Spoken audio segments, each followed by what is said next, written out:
Živjo! Iščeš idejo za en res hud enodnevni izlet? Potem si na pravem mestu.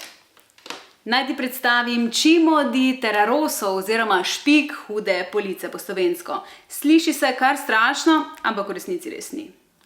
To je 2420 metrov visoka gora oziroma razgleden hrib zraven mogočnega montaža, lepo pa se vidi tudi domači Kanin. Ampak glavna fora, zakaj se gre tja, so pa tile majstri, kozorogi.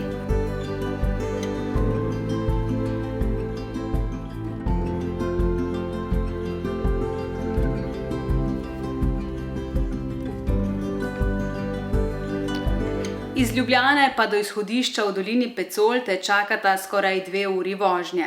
Ampak nikar se ne ustraši, ker se res izplača. Parkirišče je zelo veliko in brezplačno, že takoj na začetku pa te pričaka tale veličasten razgled. Sodeč po strani hribi.net nas do vrha čakajo slabe 3 ure hoje, ampak zmerno hojo se da vrh osvojiti v dobrih 2 urah. No, razen če se pot zavleče zaradi neprestanega fotografiranja prikupnih živalic. To je namreč res kraljestvo kozorogov.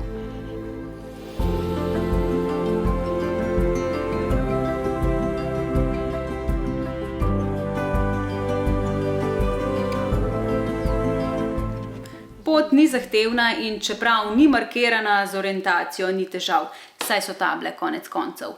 Bi ti pa priporočila, da si res nadeneš čelado. Kozorogi namreč kar pogosto prožijo kamenje. In ravno to se je zgodilo nama. Ko sva že mislila, da je zrak čist, sva snela čelade in slišala nad sabo nekje kotaljenje kamna. Ko sva pogledala navzgor, pa naju je iznad previsa zvedavo opazoval mali kozorog.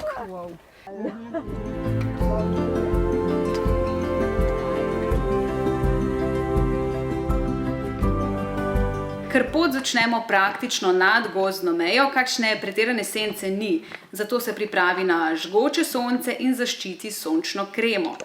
Po poti premagamo dobrih 900 višincev in voilà, tukaj smo.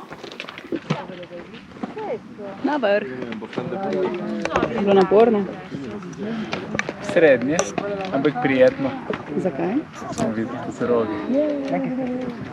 Povsem na vrhu ni kozorogov, so pa gorske kavke, ki zvedavo letajo okoli slastnih sendvičev in potrpežljivo čakajo, če bo kaj padlo na tla. Razgled pa naravnost božanski.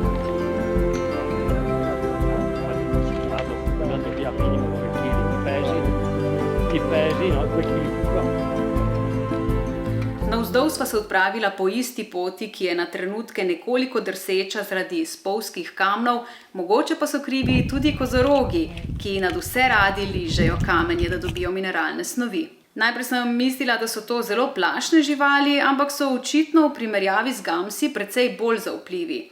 In podobno kot ljudje imajo tudi oni občasno težave z vzgojo. A sinko. The best. Glej ga.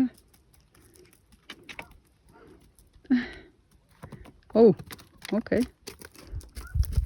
Kozorogi živijo v tropih, vendar so navadno ločeni po spolu. Samice z mladički tvorijo manjše skupine, samci pa se združujejo v svoje običajno večje in bolj razpuščene skupine. Poglej no tole prikupno kozorogjo družinico. Še čisto majhen mladiček je med njimi. Kozorogi načeloma živijo precej visoko v visokogorju, zaradi pomanjkanja hrane pa se pogosto spustijo do gozdov. No, tule so očitno kar pogumni in bi se verjetno spustili tudi do bližnje koče, če ne bi bila ta ograjena s pastirjem. Oči sva si res napasla od vseh lepot in ko sva že mislila, da ne moreva videti ničesar novega več, naju je v daljavi presenetil tale svizec, ki je zavijal čokolado. Noro, kako pester živalski svet je tole. No, če ti pa tole še ni dovolj ali pa si želiš samo še malce več osvežitve, pa predlagam, da se zapelješ do bližnjega jezera Lago del Predil oziroma po naše Rabelskega jezera. Ok, zakaj vsa naša imena zvenijo tako zlovešče? Nimam pojma. Ampak v glavnem, to je bil en res fin izlet v bližnjo Italijo res priporočam, sploh v teh vročih poletnih dneh. Čau, čau, do naslednjič!